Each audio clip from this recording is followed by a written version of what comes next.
Beginning in the late 1960s, we've witnessed in our society a growing number of win-lose confrontations.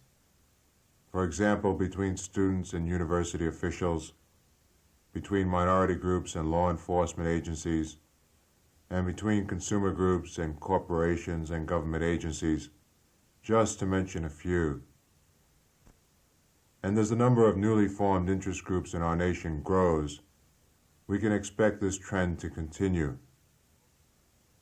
Often these confrontations are between established groups or organizations who have developed a high degree of established power or leverage, and on the other side, these newly formed groups who have a relatively low degree of power. This condition often sets the basis for win-lose struggles because either the high-power group sees itself as strong enough to win any conflict, or because the low-power group, being relatively unorganized and unskilled in the negotiating process, sees confrontation as the only alternative to get the status quo group to listen and to respond to its needs. We've learned a great deal from these bitter experiences on how to negotiate these conflicts more constructively. Two individuals who have a national reputation as leading third-party consultants in community disputes are Dr. Eva Schindler-Rainman and Dr. Ronald Lippitt. Dr. Rainman is a consultant in private practice and has co-authored with Dr. Lippitt several books on resolving community disputes, including The Volunteer Society and Towards a Humane Society. Dr. Lippitt, a founder of the National Training Laboratories, is now president of Human Resource Development Associates in Ann Arbor, Michigan. In my interview with Eva and Ron, they share with us methods they have found useful in both building a collaborative climate in community disputes and in breaking win-lose confrontations. In addition, they indicate how a low-power group can strengthen its power base and use its increased leverage to negotiate more effectively with high-power groups. Eva and Ron, you've had many experiences dealing in conflict situations in which two groups or two organizations essentially are starting from a win-lose position. The groups are in conflict and one or both of the groups are trying to completely dominate the conflict and win the conflict from their perspective. Can you give us some of your experiences in those types of situations? It's often more than two groups though, Ed. So it may not just be two organizations. It might be several organizations that have one point of view and several organizations have another, or there may be more than 2 points of view even involved. And one of them may be locally a dominant agency, and therefore there be considerable suspicion and distrust. I think that's probably the assumption of win-lose comes from a perception of a differential power base when the dialogue starts. Yeah, I think it's more power than distrust in my experience. It's a matter of one organization perhaps having a great deal more status or prestige, and let's say trying to get other organizations together around some collaborative venture like better services to youth. And the fact that it has more power and more status makes everybody else rather uneasy and often feeling powerless, or at least less powerful. So one group is in a high power position and another group is in a low power position. Of the groups, you see. Of the groups. Yeah. Perhaps because they have a lot more staff resources, more budget, longer tradition in town, a better, more favorable relationship to the United Way. Or they may be, I'm thinking of a very high status women's organization, maybe totally out of the United Way, whereas every other organization depends, at least for part of its funding, on the United Way. And this makes them not only more powerful, but puts them not under the wing of a very powerful organization, which most of the other health, education, and welfare agencies do have to pay attention to, at least in the private sector. Well, how does the low power group or groups attempt to gain leverage in that type of situation? How do they enhance their power base so that the negotiations that occurs between the two groups is more constructive, or moves from more of a win-lose position to a more of a win-win position? I guess I'll start and say they do it in several ways. One, they may take a very cooperative stance and say, aha, let us listen and see what we can give as well as we can get out of that. Or they may take the kind of stance that's very confronting and say, you people who are the powerful and the, let's say, invitors to a conference, for instance, really don't know what the grassroots people are like, and you better listen to us. And they become very confronting, including asking to be on planning committee and at planning committee meetings, including speaking up at meetings and grabbing the mic, whole series of ways to become visible. And I think it's important to remember that there's a distinction between the concept of power and the concept of influence. See, power is strictly a potentiality notion. It's what you could mobilize as force to overcome resistance. And one of the key approaches, I think, of those with less power is to use more effective, skillful influence techniques with the power base they have. And of course, one of the key issues of that is not to assume that those with high power are oriented toward saying no, toward trying to defeat, toward being negative. Because if there's an assumption that they're going to beat us, then there's going to be a very poor approach to the strategies and techniques of influencing. Yeah, I think that really gets to the kind of thing that we get into, which is to help groups look at how they can negotiate so that some of these things don't happen in totally destructive ways. Now, I don't see controversy or confrontation or influence building as bad. I see them all as good. But what I've noticed in the over 80 communities that I've worked in within the past 5 or 6 years is that people individually and organizations as a totality don't have much skill in thinking through the strategies of how you get a negotiation situation worked out. And least of all do they have the differentiation between power and influence, and least of all do they really want to encourage people to get their influence attempts on top of the table.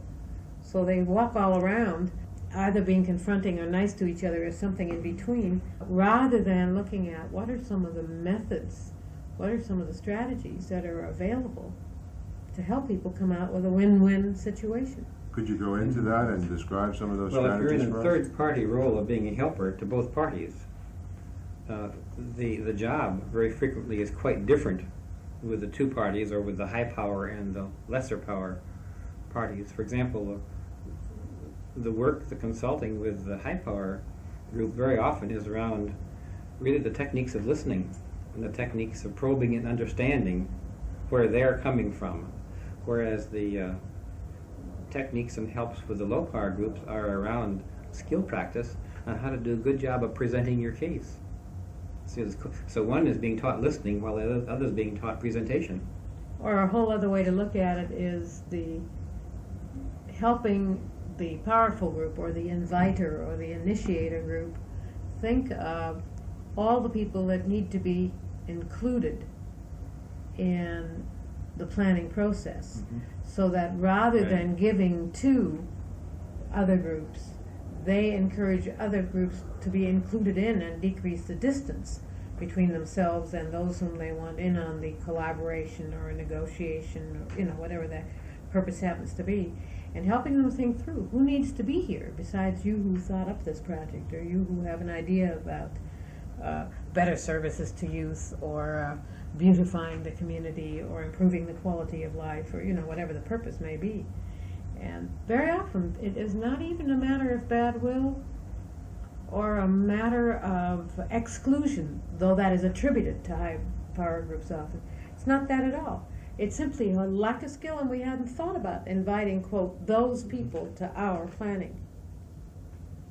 When there is a high level of conflict, which may have some past to it, one of the questions that comes up for for thinking through is when will they be ready to interact face-to-face with each other, and what kind of preparatory work needs to be done with each group ahead of time. For example, one technique we've used is meeting with each group with a tape recorder to have them make a tape.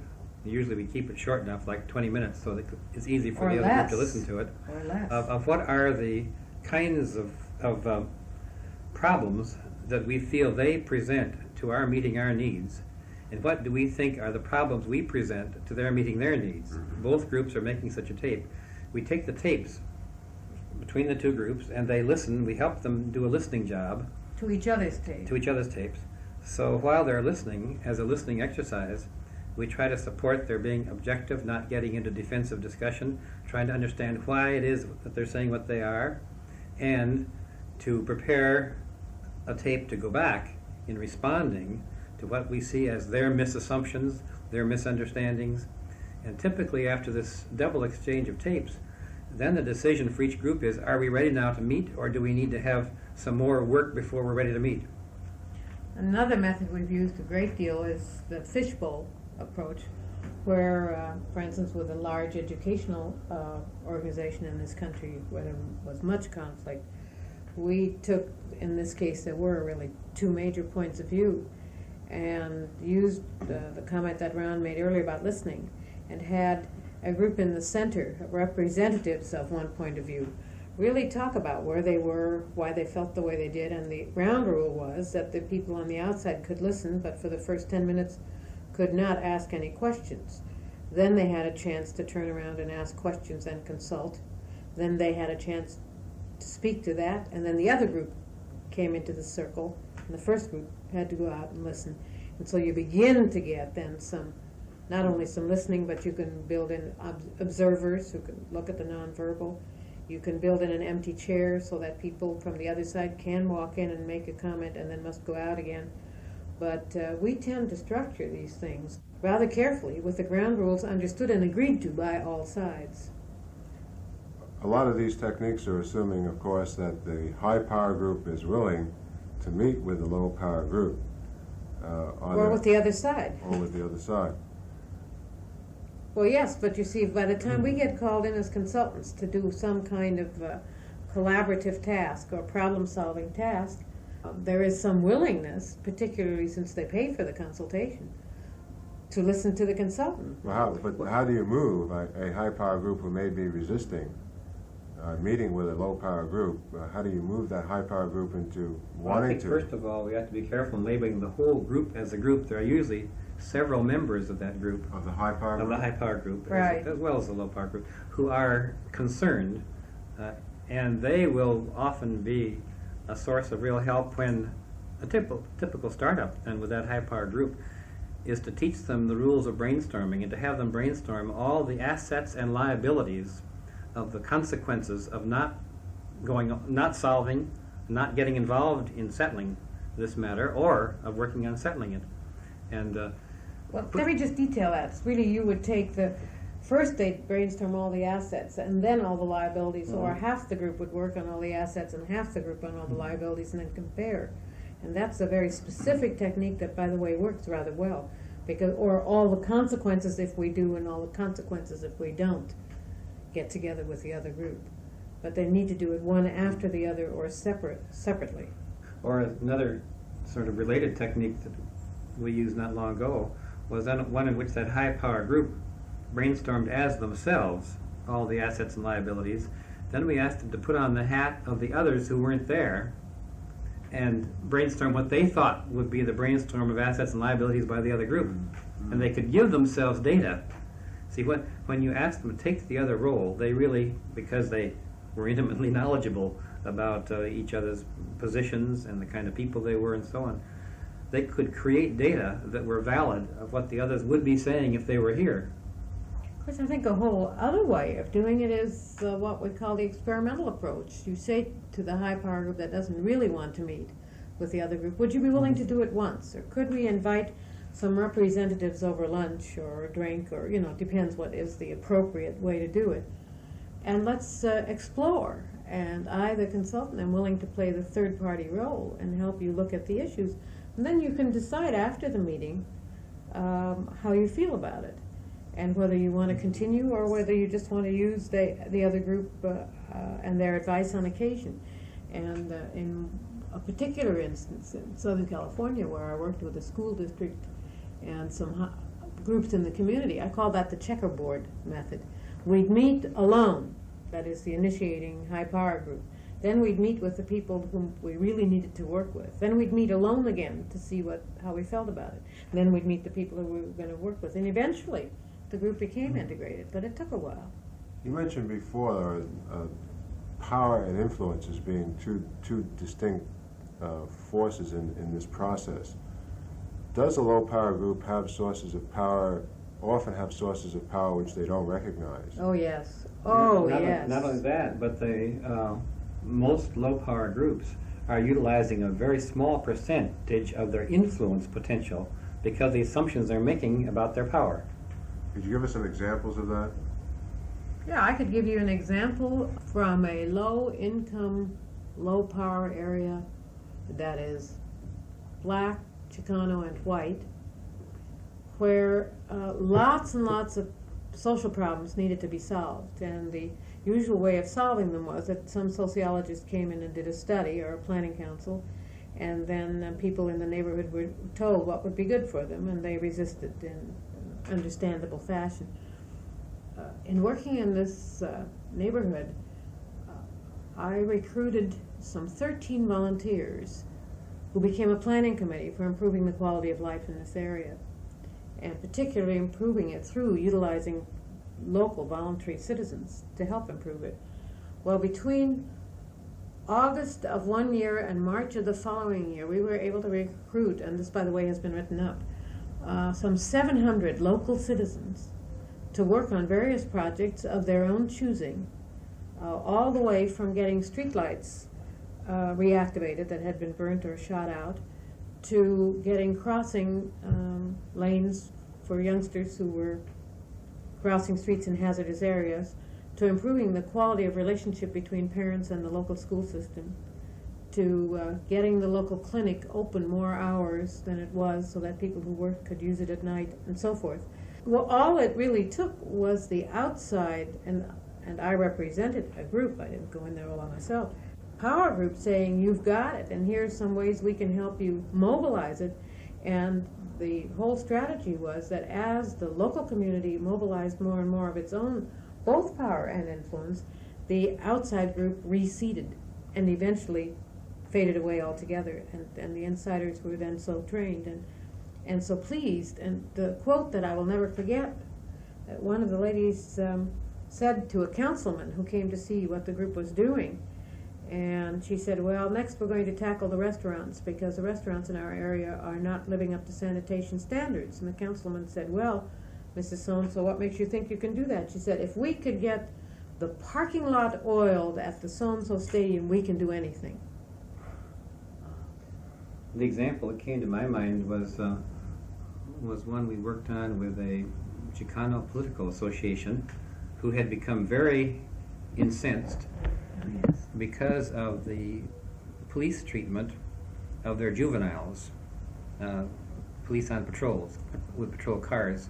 So when we met with them and really asked the question, what do you think are the ways to deal with the chief of police and the police system, what they had as alternatives were picketing and getting on TV and getting a campaign of letters. So then we said, what do you think are the most probable consequences of those various methods that you've just described? And they immediately came up with what they really were their basic assumptions, that they would create counterforces, rejection, and would probably lose, although they'd have some sense of satisfaction out of having, made something public of their concern. So we said, why don't you think about going and making a presentation to the chief of police about what your problem is and what you think are some alternatives that might be thought about? Well, he'd say no, and we couldn't see him anyway. Well, at the end of that dialogue, we asked one of them whether they'd be willing to walk over and pick up the telephone and use the number that we had for the chief of police's office and ask for an appointment. And everybody was very cautious and backward about doing that. We did a little role playing. And finally one of them went over, made the appointment, did it very nicely, and the chief of police welcomed the appointment. And then I think we must have practiced about 10 or 15 times the presentation of that group in the chief of police's office. I remember about halfway through, one of the members of the group said to the person who was at that point making the presentation to the chief, the major complaints, said, "Well, that's getting better. But I can still see the chip on your shoulder under your shoulder pad." And somebody said, "Well, we got to practice some more then, because the chip on the shoulder is going to trigger off him." And by the time they were ready to go, they went, made a presentation, and not 3 of them got appointed to a ad hoc task force to review the situation. 2 were invited to ride patrol cars with policemen, and they were invited to make a presentation to the officers on what they, in a way that was as effective as it was with the chief of police, who was very impressed with their objectivity and in expressing their real basic concerns. Well, aren't you really mentioning an important technique we use a lot, which is behavioral skill practice? And that is, when you get people ready, low, middle, or high power, it doesn't really matter, to do something they've never done before, giving them an opportunity to really practice this so that their good intentions can be translated into skillful practice. And Ron's example about, okay, once you make the date with the police chief, then you still don't know what you're going to say to him when you get there, unless you've had enough practice with somebody playing the police chief, and quite knowledgeably, because we knew what he was like, so that by the time the person gets there, who is making the presentation, or the persons, they've practiced it enough that 1, they're not defensive, 2, they're not with chip on shoulder, and 3, they have some feeling of powerfulness because they've done it and they have some alternative strategies up their sleeves. And I think behavioral skill practice, which of course is also in our book, is really one of our favorite methods for getting people ready, rather than holding lectures or having them write down all the ways we could do it. Then they still need practice in how to do it. Are there other potential sources of power that the low power group could tap in addition to the behavioral skills and changing their attitudes and perceptions about their power? Well, I think the other one that I mentioned is that they have great power in that they know best the problems they're facing. I mean, those of us who are researchers know better than to think that we really know. We sometimes think we have some methods for finding out. Mm-hmm. So they bring with them the power of the nitty-gritty direct experience. When I once did a series of Sears Foundation sponsored things called Operation Leadership Groupmanship. This was in the middle 60s. And one of the interesting things we found was that I got better data about the conditions of the neighborhood than the Welfare Planning Council had been able to get, because the local people had the knowledge, but nobody had asked them the right questions.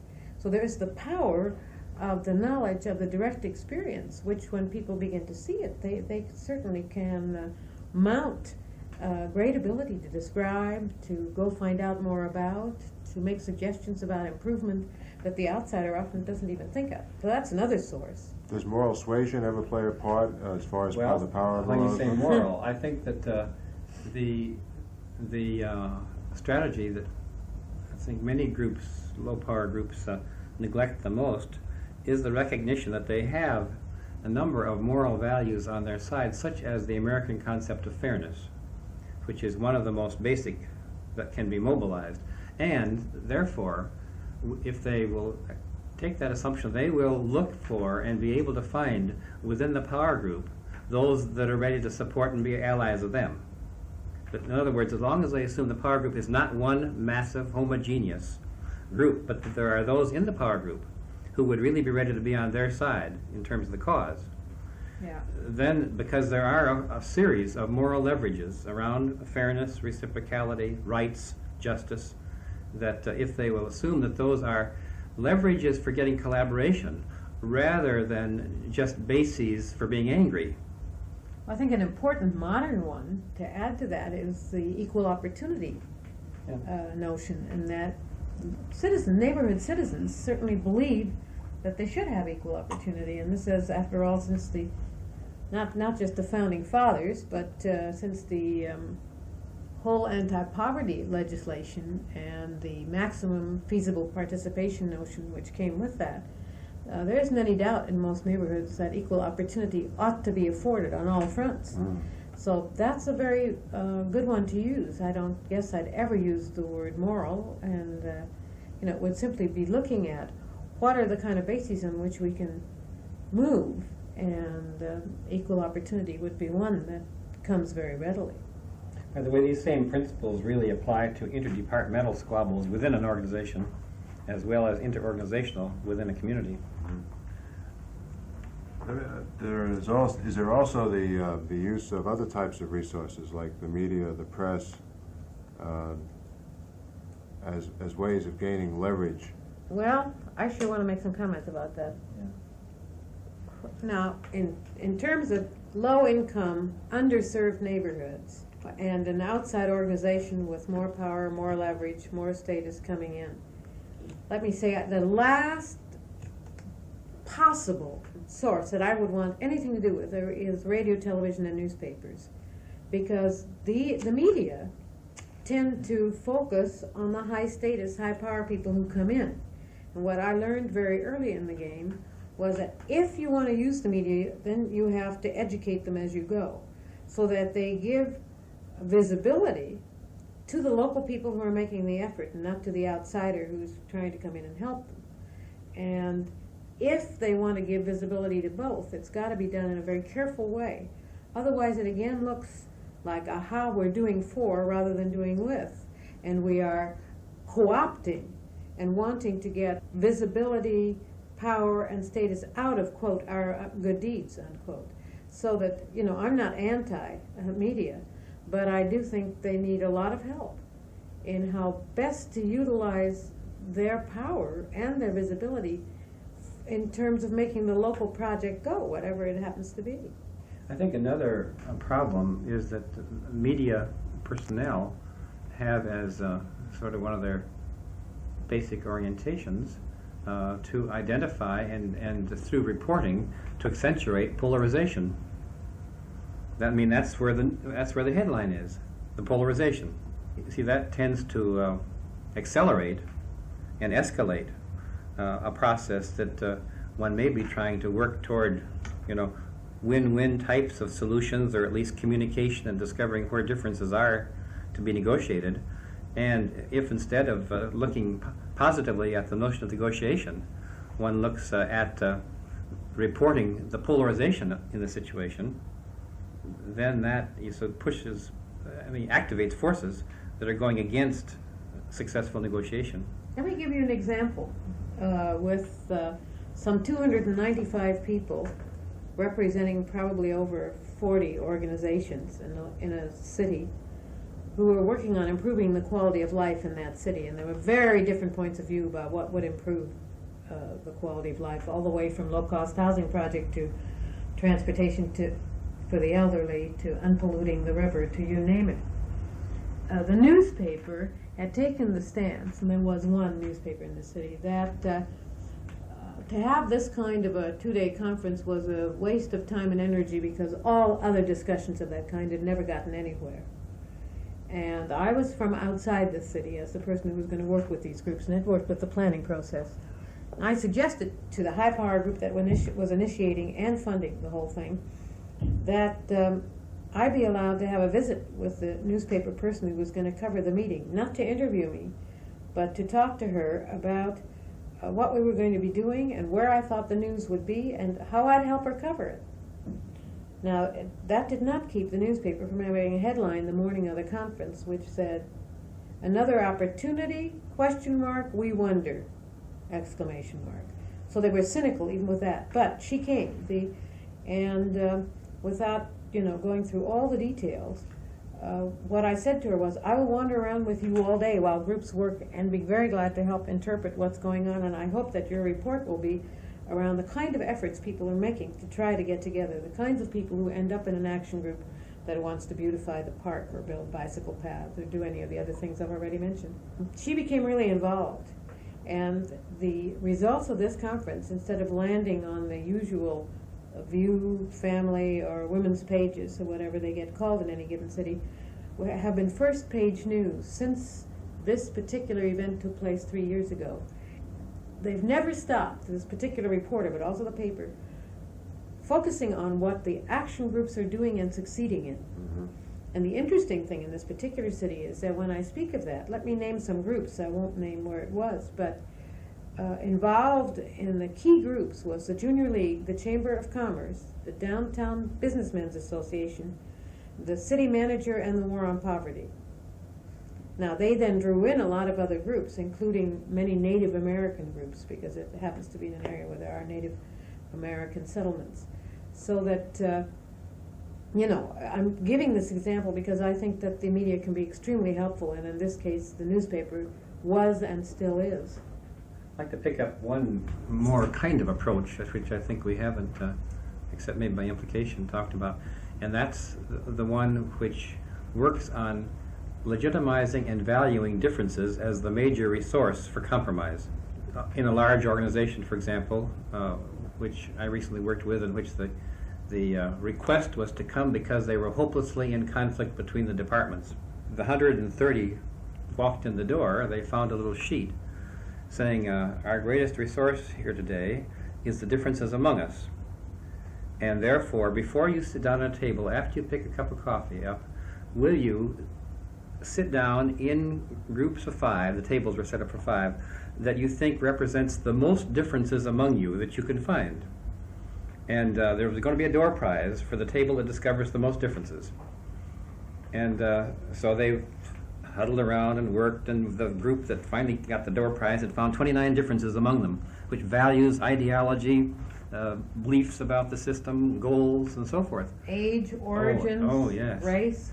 And so then, the next action to start the day, after rewarding the notion of differences as a resource, was to then brainstorm what are all of the potential assets of a group having differences to work through and to work together on. And the second was what are all the potential liabilities for a group of being made up of large differences. And they then prioritized the 2 or 3 major liabilities, the 2 or 3 major assets, and the groups then, as interest groups, broke up to work on what are the ways of minimizing each of these liabilities, and what are the ways of utilizing and maximizing maximizing the major assets. And these became group reports. And then after that, we said, okay, now the differences that you've been identified as the major differences in this group are the following.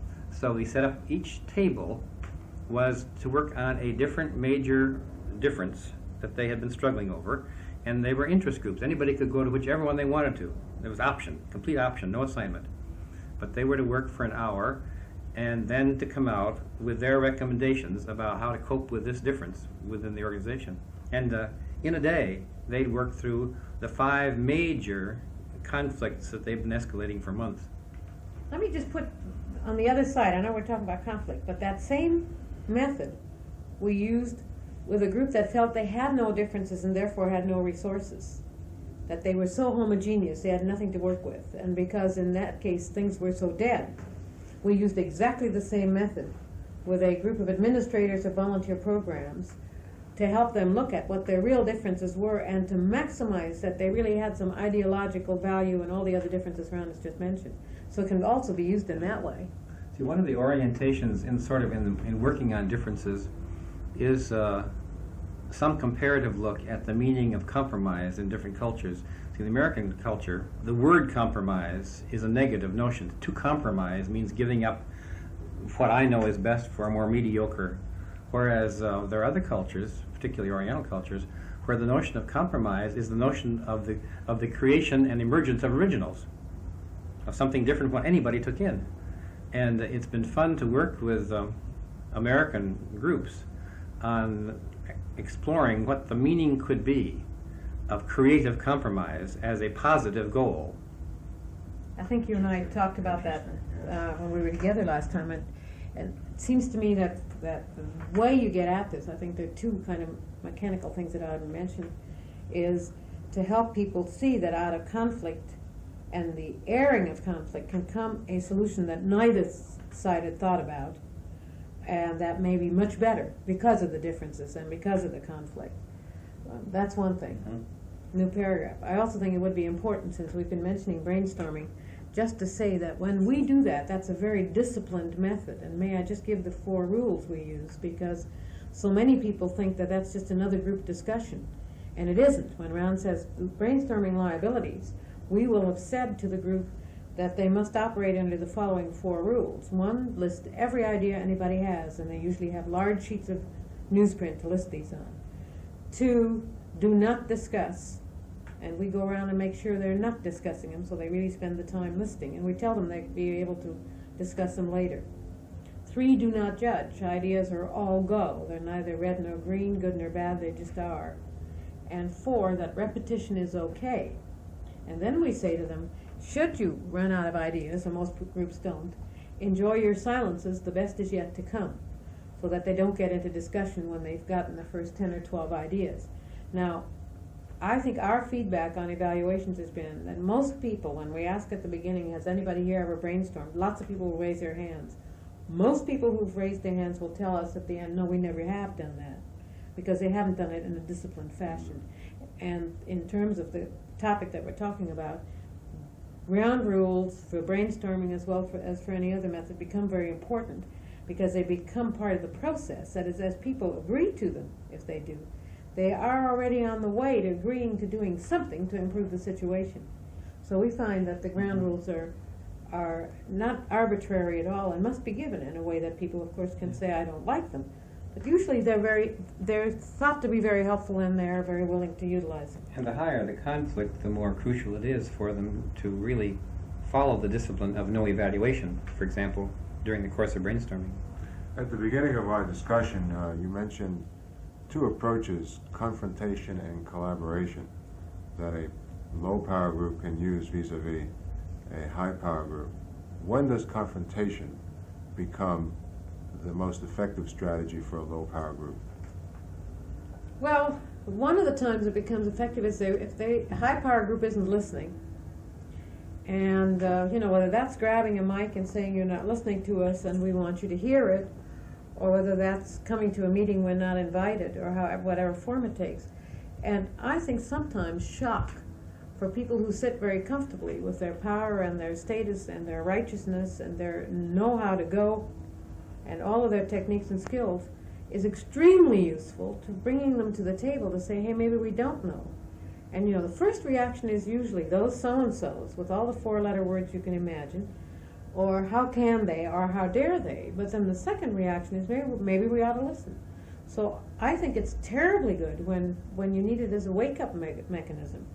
As in some of the classical music, when the composer thought you weren't listening, and then comes a great trumpet or a drum sound in order to reawaken the audience. And both Mendelssohn, I think, and Beethoven did this, and I think rather successfully. And I really believe it works.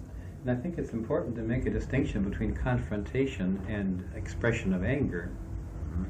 See, it may be, for example, that the most effective confrontation is for a group to brainstorm all the alternative consequences for them of not listening to us and going along with some negotiation with us. And listening to that set of very often very upsetting consequences, which you see are not shouted at them, but come as strictly objective statements of what are likely to be the consequences if you don't work with us on this situation.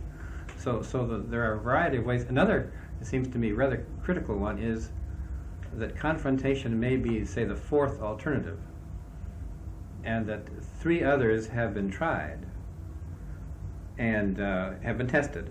And there's been evidence from the testing process that they, for example, are unwilling to listen or are motivated in terms of negative consequences for us, or a whole series of testings. So I think that confrontations very frequently have to be in one's pocket or in one's repertoire as a 3rd or 4th alternative, so so that But- one can honestly say one has tested. Okay, but sometimes it doesn't happen as a third or fourth alternative. It just happens. You can't plan for it. Yeah. And I want to give a very specific example which ties into some things I think we've said. Where in a large meeting, confrontation was expected, but no one knew where or from whom it would come. And so we built in the ground rules about how long people could speak at the mic, the ground rules for brainstorming, ground rules for almost everything. And when the big confrontation came, and I was chairing that meeting or threading it or whatever, I wasn't the chairperson, but I was the consultant that day, I said to the young man who was at another mic on the floor, I'm going to interrupt you for one moment and get some agreement about how long, one, you need and how long the group is willing to listen. And did this with no idea that he would agree to it, but it followed kind of the road of the morning. And he said, that's okay, I need 5 minutes. And I asked the group if they were willing to give Mr. So-and-so 5 minutes, and they agreed. And then I asked him, may I warn you at 4 minutes, so you'll know that you have 1 minute left, because at 5 minutes we'll cut the mic off. And he said, yes, you may. And when I warned him, he wound up in another minute, and no one expected him to. So it seems to me that there are some things involved. One, it takes a little courage, and you don't always know that it's going to work. But the other is that you also have to have some faith that the confronters, who are also humane humans, who just haven't been listened to or who've tried 3 or 4 alternatives, and for whom this is kind of the end of the frustration line, and that they need some help in being able to do it, and being able to do it in what for once may be a constructive way or a listened to way. Mm-hmm. What are some examples of nonviolent confrontation strategies that can be used? Well, this would be one, right? Mm-hmm. The brainstorming of the consequences if you don't do anything. I think Would be another one another. is the fishbowl that we mentioned. Fishbowl, certainly another. Another one is debate when carefully set up. I'm looking for nonviolent strategies which can be used when the high power group is not listening and is not willing to get into this type of problem solving process. For example, before you mentioned strikes and boycotts and those types of strategies. Are there any others that can be used? Well, those often are not very Nonviolent, no. not very efficient either. Well, I think another one is to look at one, all the methods you could use, which is kind of building on something Ron said earlier, and then add some new people to the group to say what other methods are available to us. I'm thinking of a high school, for example, where the strategies to confront the administration were going to be extremely violent. And all the students could think of were things like sit-ins and turning all the sprinklers on and burning all the papers in the garbage cans and so forth, in order to expand their range of possibilities. I asked them if we could ask some additional students, some teachers whom they selected, some security guards whom they selected, and somebody from the administration whom they invited to the group to brainstorm. And they said yes, and they went ahead and invited. The next time we met, we again brainstormed all the ways we could influence the administration to listen to some of our complaints. Their repertoire, their range got increased, and when they finally, and we left all the lists they had up, when they finally chose the preferred ones, they all came from the second series of suggestions. So I think that sometimes the nonviolent technique is to help people, first to say yes, those are some ways, and to accept that sometimes they are successful, the boycott, the strike, the sit-in, etc. And then to say, okay, shall we look at some other ones that we haven't thought of yet, and extend the possibilities, and then leave it up to the group to choose. And in my experiences, they rarely choose the sit-in. Well, and I think we've given an example of the disciplined training of a cadre to go and present to the power structure in such a way that they are facing up to the facts of the confrontation, but have worked through how not to escalate defensiveness in the process of confrontation.